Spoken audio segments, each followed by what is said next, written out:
এই মুহূর্তে একটি অত্যন্ত প্রয়োজনীয় শব্দ ন্যাশন নিয়ে বিস্তারিত আলোচনা করব। ন্যাশন শব্দটি কতভাবে ব্যবহৃত হতে পারে এই ভিডিওটির মাধ্যমে পরিষ্কার হয়ে যাবে। দেখুন, ন্যাশন শব্দের বাংলা অর্থ জাতি, গোষ্ঠী, দেশ। শব্দটি একটি নাউন। ন্যাশন থেকে ন্যাশনাল, যার বাংলা অর্থ জাতীয়, রাষ্ট্রীয়, স্বদেশী অথবা জাতিগত। ন্যাশনাল শব্দটি অ্যাডজেক্টিভ। ন্যাশনালিজম শব্দের অর্থ জাতীয়তাবাদ বা স্বদেশিকতা, শব্দটি নাউন। ন্যাশনালিস্ট শব্দটি নাউন, যার অর্থ জাতীয়তাবাদী, স্বদেশিক, স্বদেশভক্ত।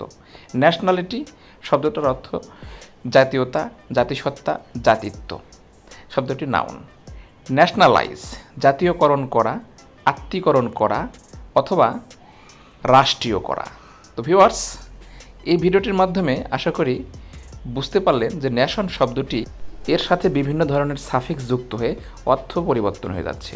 ঠিক একইভাবে সেন্টেন্সে এই ন্যাশন শব্দটির সাথে বিভিন্ন সাফিক্স যুক্ত করে বিভিন্ন অর্থে ব্যবহার করা হয়। আশা করি ভিডিওটি বুঝতে পেরেছেন। ধন্যবাদ।